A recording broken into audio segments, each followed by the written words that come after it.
What is up, comic book fans, readers, collectors, cover lovers? Everyone is welcome here at NerdyGeeks Comics, no matter how you collect. Today is Friday, October the 10th, 2025, and it is my FOC video. I know I'm getting it out late. I'm sorry. It's been a busy week. I've only worked 5 days this week, but I've already put in 56 hours, and I'm working tomorrow. And I have a stream tonight, and I got to get up at 2:20 in the morning. So I'm getting this out. I did not get a new comic book day haul video out this week, but I'm gonna experiment with doing something else. I'm going to make a review video of some of the stories I've been reading. I'm not sure what all I'm gonna review. It maybe Absolute Batman because I'm really loving that right now, especially ever since the Mr. Freeze book. I think that was book 7, maybe. But ever since that book, that series has just been getting better and better and better. But maybe Absolute Superman, Absolute Wonder Woman. I don't know. We'll see. Absolute Evil. I mean, I've read all of them. I'm up to date on all of my absolutes except for Martian Manhunter. Still haven't been able to get into it. The art just throws me off. I'm going to try, but no promises. But everything else I am up to date on. So I'm going to try and do a review video, see how people respond to it. I'm going to try and do like a quick synopsis and then like a full-blown spoiler review just to see what people gravitate to, which one they like better. So anyways, I need to do that video probably tomorrow. Probably won't come out till Sunday or Monday, but hey, I'm going to get it out for you. But anyways, this is my FOC video. A lot of books on FOC, guys, and I got rid of a lot. I could have easily had over 60 books on my FOC this week, and I kept getting rid of some. Some were harder than others, and again, I'm gonna blame it on Something's Killing the Children. You know, I'm a sucker. I'm the one that buys almost every cover. I did skip a couple of them this week, but I still am getting a few of them. But anyways, let's go ahead and get to the list.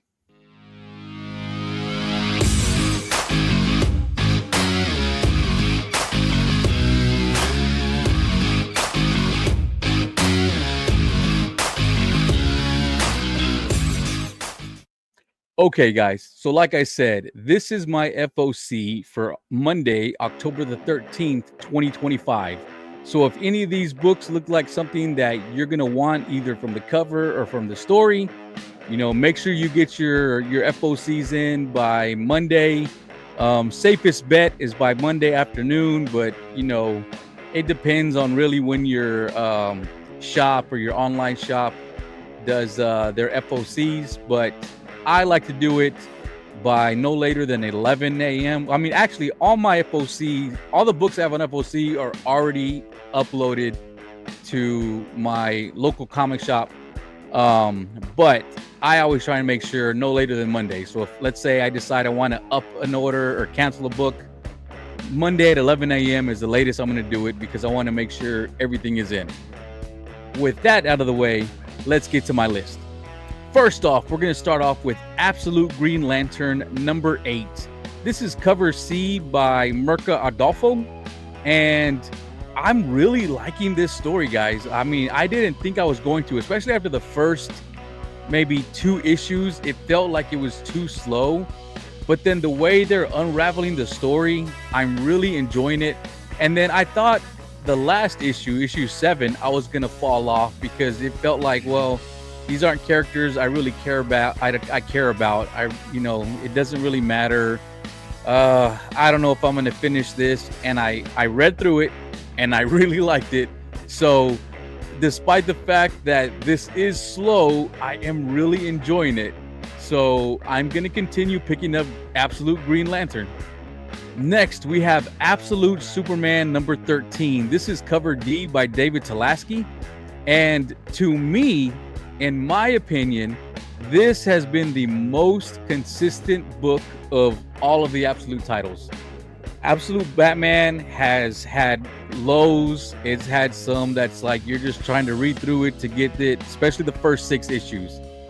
But from issue 7 on, it has been amazing, guys. Like every book is better than last. As soon as I'm done with Absolute Batman, I'm ready for the next issue. But anyways, we're on Absolute Superman. Absolute Superman to me hasn't had any lows. It's just been very consistent. It has been getting better. The storyline with Cal and Ra's al Ghul trying to, recruit him has been really good. And then now we're gonna have the showdown in Smallville. I am really looking forward to this issue. Next, we have the all-new Spider-Gwen Ghost Spider number 4. This is the 1 in 25 by Lyrics Lee. And I really like the art on this cover. I mean, I'm a fan of Lyrics Lee, and the art is what's making me get this cover. However, I really have liked this story so far. I did get all of the other series that came out last year of, the all new Spider-Gwen. And I want to say I read maybe 5 or 6 issues, but I kept forcing myself to read through the story just to get through those first 5. And I never finished it. Now, unfortunately, it feels like there's things that probably happened in the last maybe 4 or 5 issues of that storyline that continue into here. But I don't feel like I'm missing out too much. Like there's a part of me that wants to go back and read them just so I can be up to date. But I don't feel like going into this story, I'm missing all that much. I feel like I'm able to pick up from the context clues of kind of what's going on and where the story's headed and where it was. But I really enjoyed the first three books of this. I like the villain that she's going against here. I love that we have Cindy Moon here interacting with her. That we have that new character. I don't remember his name. It's the Tarantula's son, I think. But I do like the dynamic of this book with the characters in her life, and I'm going to keep reading it. Here we have the In-Hyuk Lee Streetverse variant, and I said it last week, I'm not the biggest fan of all of these covers. However, I'm a Spider-Gwen fan. I actually like this one, so I'm going to grab it just like I got the Storm. But, the Captain America, I'm going to skip. Some are really good, some are okay, and some are just like, meh. I mean, they're good art, but it's just the same pose on all of them. But I do like this one, and I'm going to get it. Next, we have Batgirl number 13. This is cover A by Riko Murakami. I hope I said that right. Another Batgirl cover with those blue flowers. Something about those blue flowers really make these covers pop out. It would have been better, in my opinion, if the Batgirl trade dress was in that same shade of blue, just like the previous ones that they had. But either way, I like it, and I'm going to pick up this cover. Now we have cover B by Nimit Malavia. Yeah, Malavia. This is just a really cool cover. I mean, it's not a pose that we're not used to seeing. We've seen Batman in this pose. We've seen Barbara Gordon's Batman in this pose. We've probably seen Spider-Man in this pose. But the reason why we always see them in this pose is because it's a great pose. So I'm going to grab it.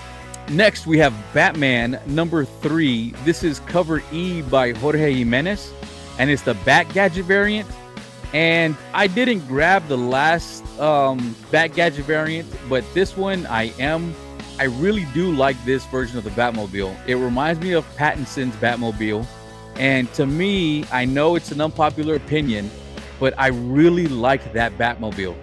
If I was ever to have the money where I could buy a Batmobile, that would be the one that I could see myself driving around town. I could not see myself driving Keaton's Batmobile or Adam West's Batmobile or the Tumbler, but this one or the one from the Batman, definitely I can see myself driving around town. So that's why I'm picking this one up. I like this version of the Batmobile. It's a cool cover, and I'm going to get it. Before we go to the next slide, there is a Jim Lee variant, but the cover hasn't dropped yet. Or if it has, I haven't found it because it wasn't on League of Comic Geeks. I probably should have looked at other places, but that's my go-to place for all my covers and everything. So it wasn't there. But just be aware, there is a Jim Lee variant. We all know he does a great Batman. So here we have Captain America #5. This is the David Mack variant. So there are a few different variants to this issue. I want to say there was maybe 4 or 5. This is the one that stood out to me. I love the stained glass look at it.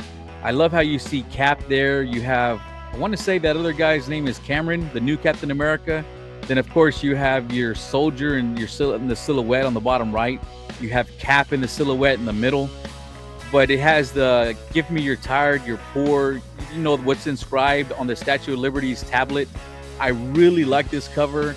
I'm enjoying this series. It is a slower burn. As I've said before, it is not your standard superhero book. It is more nuanced. There is a lot to it. Again, I will admit I am a veteran of OYF2 in Iraq, which is what this character, the new Captain America Cameron, was at, where he was. And whenever it's the flashbacks of his backstory serving over there, I can relate to it. So maybe that's why I'm really enjoying it. I don't know if everyone is, but to me, it's been a good read, so I'm going to continue getting it. Next, we have Cruel Universe #4. This is cover A by Lee Bermejo. And again, Lee Bermejo has been killing it all year long with this Amazing Spider-Man covers and his Cruel Universe covers, amongst his other covers. This is just one of those anthology series that you can just pick up, read the stories, maybe read one story. If it didn't interest you, you can come back later, pick it up again, read another story. If you like all 3, just burn through it. I like that, so you don't ever feel like you're getting behind, because it's an anthology series. It's going to be a few stories in there. Hopefully one gets your attention. Next, we have DCKO Night Fight #1. This is cover B by John Boy Myers. So we have Batman here. It looks like he's been shot up. I mean, those look like bullet holes to me, so I don't know what's going on in this story. I actually haven't read DCKO yet. I read most of my books that came out this week, but this is just one that I haven't gotten to. I don't know what it is. I know a lot of people are looking forward to it. It's just not that intriguing to me. I will give it a read, but it was not one of the first books I read. Next, we have G.I. Joe #13. This is cover B by Mark Spears. This is a fantastic cover, guys. You have Cobra Commander right there looking down at us in that better than thou, higher than thou pose that he has. You have the Cobra right behind him. Unfortunately, we do have that giant G.I. Joe trade dress right in front of the snake. I hope we end up getting a virgin variant of this, because that snake looks so good and the artwork is just being completely covered by the trade dress. This is a book that would definitely benefit from a virgin variant. Next, we have Godzilla Destroys the Marvel Universe #4. This is cover A by Mark Brooks. This is the Dave Watcher Marvelized Carnage Zilla variant. Really awesome cover right here, guys. Godzilla being taken over by Carnage would be a terrifying thing indeed. And we have the John Tyler Christopher action figure variant with Megalon right here. So I am still reading this series. I am enjoying it. It's nothing fantastic, but it is a fun read. I have liked every issue so far. Hopefully we get a good ending to the story. I'm not sure how many issues are going to be, but it's a lot of great covers, and I'm going to keep grabbing it. Next, we have Harley and Ivy Life and Crime #1. This is cover C by Nathan Zerdy, and I'll also be picking up cover E, the Nathan Zerdy foil version variant. So I don't want to, how do I put this? Every artist who does artwork on these books is a great artist. However, for Harley and Ivy, a series with both of them on the cover, it's hard to mess up Harley. It's hard to mess up Ivy. You put them together, it's really hard to mess them up. But this was the only cover that even slightly had me going like, yeah, I'll pick this up. All the others were just meh to me. Now, if you like them, nothing wrong with that. Everyone has their own eye. Everyone is, influenced by whatever they see. But this is the only one I liked. And when I first heard about this series, I was thinking, wow, we're going to be bombarded with great cover after great cover, and unfortunately for me at least, this is the only one that I liked. This is cover A by Rebecca Puebla. Really awesome cover right here, guys. We have a slight homage to, what was it? Was it Hannibal? Or the one where he's serving Ray Liotta his own brain. Anyways, really cool cover. I'm going to be grabbing this one. Here we have cover D, the Jenny Frison Boom 20th anniversary variant. Really creepy cover right here. And here we have cover C, the Ryan Brown Virgin variant. This is a creepy cover. We have an exorcism happening right here. You can see the creepy smile and the way the eyes look red by whoever's being exorcised. They're tied up into the chair. The chair is floating above the floor, just being held down by the rope strapped to the ground.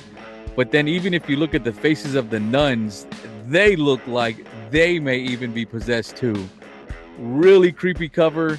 This is definitely on my list. And we have cover E, which is the 1:10 ratio, the Virgin variant by Rebecca Puebla. So we have no trade dress right here, giving us the full artwork. And we have Marian Heretic #1. This is the second printing of #1 by Jose Haro, the foil stamp Virgin variant. So foil stamp, does that mean maybe it's like a spot foil? Maybe? I don't know what foil stamp means. We have the black and white Virgin variant. Next, we have Marian Heretic #2. This is cover A by Jose Haro. Next, we have Marian Heretic #2. This is cover A by Jose Haro. And we have cover D, the 1:15 Jose Haro black and white Virgin variant. Cover B, the Ben Lashley variant. Cover C, the 1:10 Ken Lashley Virgin variant. Also, we have cover G, the Ken Lashley black and white unlimited Virgin variant. I don't know what the unlimited means, but cool cover. And we have cover F, the to be determined artist variant. I guess they don't know who did the artwork yet, even though the artwork is up, which you would think they would know. Maybe they just didn't update the website. I will also be picking up Mary Sue #2. This is cover B, the Sweeney Boo variant. I have not read #1 yet. It sounded like it could be an interesting story. I do love the homage to the X-Files here. You have the character in the front dressed as Agent Scully, and then in the back you have Jessica Mulder, as you can see on her little nameplate, and the I Want to Believe poster behind her. Really nice cover here. Next, we have Poison Ivy #38. This is cover A by Jessica Fong. Really creepy, really sad looking cover. I don't know what's going on here. I'm still not caught up with this series. I'm probably somewhere in the teens. It is, when I started reading this, it was already around issue 28. So I started out way far behind on this. I will get caught up. I have enjoyed it. It's been a good series so far, so I'm going to continue to pick them up. Hopefully I don't find out around issue 25 that it just got bad. This is cover D, the Zine Chin variant. Really awesome artwork right here, guys. Really cool Poison Ivy right here. Here we have Predator Kills the Marvel Universe #4. This is cover A by Linnell Francis Yu. Really nice cover right here. You have Spider-Man, Wolverine, and Black Panther facing off with the Predators, but you can tell that they're all in the sights of the Predators, ready to fire. Next, we have Red Book #2. This is cover B by So Lee. So this seems like maybe it's an anthology series. James Tynion IV is writing it, and I did pick up #1. I have not read it yet, but I know #1, I believe, took place at Dyatlov Pass, and this one looks like, and from the synopsis, it's taking place somewhere in China. It does seem like maybe it's some type of anthology series, or maybe it's all going to get connected somewhere at the end, but I'm going to continue to pick it up. And next, we have Something's Killing the Children #45. There's a few covers here, so sit back and relax.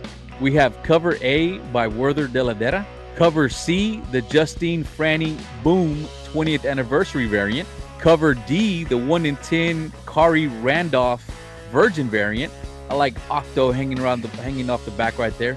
Cover E, the 1 in 20 Justine Franny Boom 20th anniversary Virgin variant. Here we have cover F, the 1 in 25 Takeshi Miyazawa Virgin variant. Cover I, the Kari Randolph variant. So this is the same one as we saw earlier, but this one has the trade where the other one was a virgin, I believe. And we have cover J, the Werther de la Vera Unlimited Virgin variant. Again, I don't know what Unlimited Virgin variant means. Does that mean that it's not there's not going to be a limited number of them and it's just FOCs? Because that's basically what all of these are, unless they say ratio. So I don't know. If you know what unlimited means, let me know. Here we have Spider-Man Holiday Spectacular #1. This is the Emanuela Lupacchino variant. We have Rogue and Gambit here making a snowman of Wolverine. Cute cover. I'm going to pick it up. Next, we have Stake Presents Jezami #2. This is cover B by Kiss Kiss. Pretty cool cover right here. There's 3 variants to this one. This is the one that I really liked, but the other 2 weren't bad. For all my Trekkies, we have Star Trek The Last Starship #2. This is cover B by Jolie Jones. Looks like we have the Borg Queen, maybe? Looks like maybe could be the Borg Queen. But I don't remember Kirk ever encountering her. So I'm not sure if that's who it is. It kind of looks like it. I didn't read #1 yet. Again, guys, I've been picking up a lot of books and I've been reading a lot and I've been doing a lot of overtime.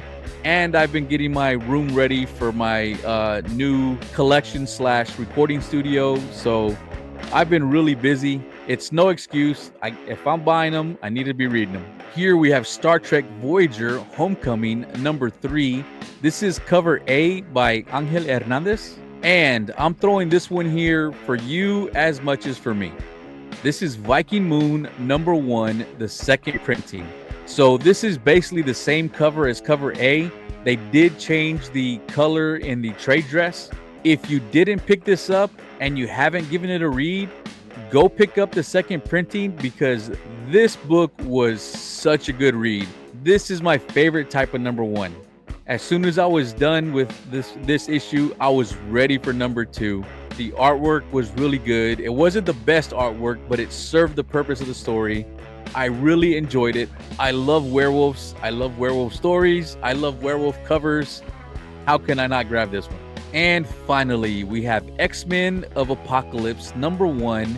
This is the Stanley Lau Art Germ variant of Rogue right here. I'm sure Art Germ has done a Rogue, but I don't think I have a Rogue of his. So I'm going to be picking this one up. There's also a 1 in 50. So if you like this cover that much, try and pick that one up. I'm probably just going to stick with this one unless I can find a good deal on that 1 in 50. And that's it, guys. So now to the totals. We have 10 books by DC this week. A huge week for indies, which is 27. But you have to remember that probably Marian Heretic and Something's Killing the Children account for probably 12 of those. 9 Marvel this week. And another big week for ratios with 7 ratios. For a grand total of 46 books. I told y'all this was a huge week for me when it comes to my FOC. And like I said, when I first made this list, it was over 60 books, guys. 60 books. So I did whittle it down to 46. And remember, I'm not saying it was at 60. It was over 60. So this is me whittling it down to 46. Yes, I have a problem. I like to say that it's financial irresponsibility. But then again, I also know that with my PTSD, going through my comic books, reading my comic books, sorting my collection, building my own short boxes, because I do make my own short boxes for my comic books. They're way thicker and stronger than normal, long boxes or short boxes you buy from the store. They're basically double walled, if not quadruple walled, where I can literally hold on to the hole on the side, because it looks like one you would buy at the store, but it's all white. And if I hold it while it's full from one of the handles, it will not tear through, even though it's full of books. That's how I like my books. That's how I like it to be. That way, when I stack them up, I know they're safer than those really flimsy ones. So, all that, keeps my mind occupied and helps me deal with my PTSD. So don't be like me and bind a bunch of books if you can't. I do it for more reasons than just collecting. As always, please like and subscribe, click the bell for notifications, and follow my future shows. Tuesdays, we have Red Shirts, which is a live stream we do about Star Trek.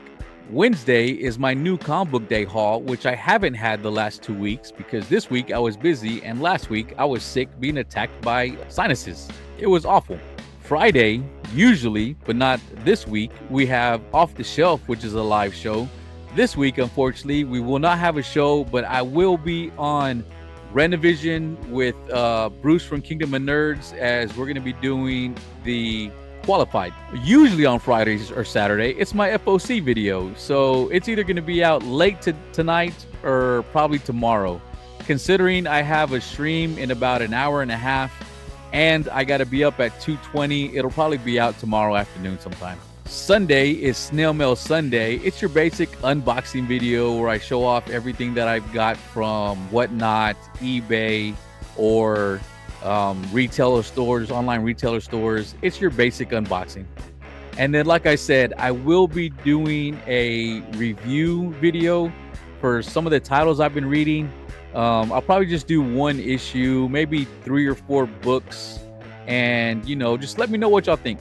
And the best way to end your weekend is the Other Comic Show, which is another live stream that I do Saturday nights, usually around 7 Central Standard Time. It's just a nice way to end the week. We do reviews on usually 4 books now. Maybe we'll be going up to 5. We will be putting out the list early, so if you want to read and then watch live and comment your thoughts on the books we're reviewing, you're more than welcome to. So again, please like and subscribe, click the bell for notifications. I am very new to YouTube. I'm going on my 5th month, I think, somewhere around there. I think I'm up to 120 subscribers though. So, all of you who are subscribed, who watch, who comment, who like, thank you very much. I very much appreciate it. I do this because I love collecting. It does give me something to do to keep me preoccupied with my PTSD. But also, whenever you get feedback that people are enjoying your videos, it does make it easier and it does make you feel like you're doing something that people are enjoying. As always, thank you very much for watching, and I'll see y'all next time.